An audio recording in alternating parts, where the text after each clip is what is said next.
தமிழக மக்கள் அனைவருக்கும் எனதே வணக்கம். லாஸ்ட் ஒரு 2 நாட்கள் வெறும் ஒரு 2 வீடியோ தான் போட்டேன். அதாவது நாம் தமிழர் கட்சி இந்த மாதிரி பணம் வாங்கிட்டு பேசிட்டு இருக்காங்க, இந்த மாதிரி தொடர்ந்து இது பண்றாங்க அப்படின்னு சொல்லிட்டு ஒரு 2 வீடியோ போட்டேன். ஆதாரம் கேட்டாங்க, அதுக்கான ஆதாரத்தை நான் கொடுத்துட்டேன். ஆக்சுவலா இன்னைக்கு காலையில நானும் என் அண்ணனும் சர்ச்சுக்கு போயிட்டு வீட்டுக்கு வரும்போது திருப்பி எங்க அம்மாவை கூப்பிட்டு நாங்கள் சர்ச்ல இருந்து வீட்டுக்கு வரும்போது ராஜாபுரம்னு சொல்லிட்டு நம்ம அந்த வேர்டை சொல்லக்கூடாது, படிச்சிருக்கோம் எல்லாம் இது பண்ணியிருக்கோம், இந்த மாதிரி அவங்கள மாதிரி அநாகரிகமாக பேசக்கூடாது. ராஜாபுரம் சொல்லிட்டு நாம் தமிழர் கட்சி சார்ந்த உறுப்பினர், ப்ளஸ் அதை தாண்டி அவங்களோட மனைவியா யாருன்னு தெரில, இன்னொரு லேடி ஒருத்தங்க, அவங்களுக்கு கூட இன்னொருத்தவங்க ரூபன் சொல்லிட்டு கல்லுக்கூட்டத்தை சார்ந்த நாம் தமிழர் கட்சி சார்ந்த கவுன்சிலர். இந்த கும்பல் என்ன பண்ணியிருக்காங்க, வீட்டுக்கு எங்க அப்பா கிட்ட பேசுறதுக்குன்னு வந்திருக்காங்க. ஆனா இல்லைன்னா பேசுறதுக்கு தான் அப்படி. எங்க அப்பாவும் மரியாதையா, எங்க அப்பா ஊர்ல காங்கிரஸ் கட்சியை சார்ந்த பேரூராட்சி தலைவரா இருக்காரு. ஸோ நம்ம பொறுப்புல இருக்கோம், நம்ம பொறுப்பா நம்ம செயல்படணும் அப்படிங்கிறதுக்காக சரி எதுக்கு வீட்டுக்குள்ள நீங்க பேசுங்க அப்படின்னு சொல்லிட்டு வீட்டுக்குள்ள வாங்கன்னு சொல்லிட்டு வீட்டுக்குள்ள வச்சுதான் நாகரிகமா ட்ரீட் பண்ணி பேசுறாங்க. பேசும்போது நான் யதார்த்தமா நானும் அண்ணனும் அம்மாவும் கார்ல இறங்குறோம். இறங்கிட்டு ராஜாபுரம் பாக்குறாப்புல, பார்த்துட்டு என்ன தம்பி வந்துட்டியா அப்படின்னு சொல்லிட்டு கார்ல இருந்து கூப்பிட்டு என்ன பிரச்சனை அப்படின்னு சொல்லிட்டு, இல்லை தம்பி பேசுறதுக்கு தான் அப்படின்னு சொல்லிட்டு சரி வீட்டுக்குள்ள போறோம். வீட்டுக்குள்ள போகும்போது இவங்க எப்படி கதையை கொண்டு வராங்கன்னா, உள்ள இருந்தது நாம் தமிழர் கட்சி சார்ந்த கவுன்சிலர், நாம் தமிழர் கட்சி சார்ந்த இந்த ராஜாபுரம் இந்த பொறுக்கிகள்லாம் உள்ள இருந்தாங்க.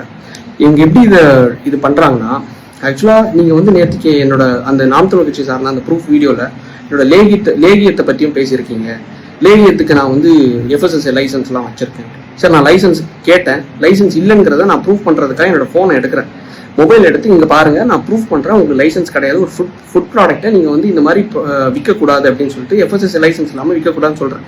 ஆக்சுவலா நாம் தமிழர் கட்சி விமர்சிச்சதுக்காக நான் ஒரு 20 செகண்ட் பேசின ஒரு வீடியோ, அவனோட அந்த லேகியம் விற்கிற வீடியோவை எடுத்துட்டு கையில ஒரு பேக்ல அரிவாள் கத்தி, அதை தாண்டி இன்னொரு வெட்டருவா, இது எல்லாத்தையும் கையில வச்சுட்டு எகிரி நடிக்கிறாப்புல அந்த வீடியோ நான் எல்லாம் ரிலீஸ் பண்ணியிருக்கேன். ப்ளஸ் அதை தாண்டி எங்க அப்பாவை தலையில, எங்க அம்மாவுக்கு உண்மையை சொல்றேன், யூட்ரஸ்ல பிரச்சனை ப்ராப்ளம், வயிற்றுல மிதிச்சு, எங்க பாட்டியை மிதிச்சு, அண்ணனை அடிச்சு, அவனுக்கு இன்னும் ஒரு 2 வீக்ஸ்ல என்கேஜ்மெண்ட், அண்ணனை அடிச்சு பாருங்களேன் இந்த இடத்துல என்ன பண்ணி வச்சிருக்கேன் அப்படின்னு பாருங்களேன்.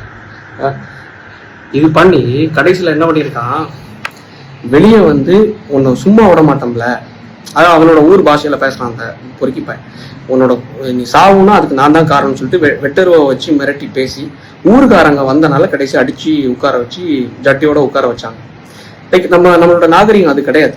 ஆனா இருந்தாலும் இந்த அளவுக்கு பண்ணவங்கள நாம் தமிழர் கட்சி, அதை நான் ஓப்பனா சொல்றது என்னன்னா, திமுக இத்தனை நாட்கள் நான் விமர்சிச்சேன், இவ்வளவு நாள் தொடர்ந்து விமர்சிச்சேன், 1 வருஷம் கிட்ட விமர்சிச்சிருப்பேன்.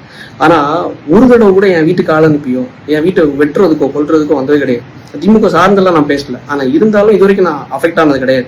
என் குடும்பமோ அப்பாவோ அம்மாவோ அண்ணனோ அஃபெக்ட் ஆனது கிடையாது. ஆனா நாம் தமிழர் கட்சி விமர்சிச்ச 2 நாள்ல வெட்டுறது அளவுக்கு வராங்கன்னா யோசிச்சு பாருங்க. எந்த கட்சியை தாண்டியும் எப்படி ஒரு தற்கொலை கூட்டம், கொலகார கூட்டம் நம்ம வளர்த்து வச்சிருக்கோம், இந்த சீமானை நம்பி எப்படி வச்சிருக்கோம், இந்த சீமான் வளர்த்த பிறப்புகள், இந்த உடன்பிறப்புகள், இந்த தற்கொலை கூட்டம், கொலகார கூட்டம் எப்படி இருக்குன்னு மட்டும் பாருங்களேன்.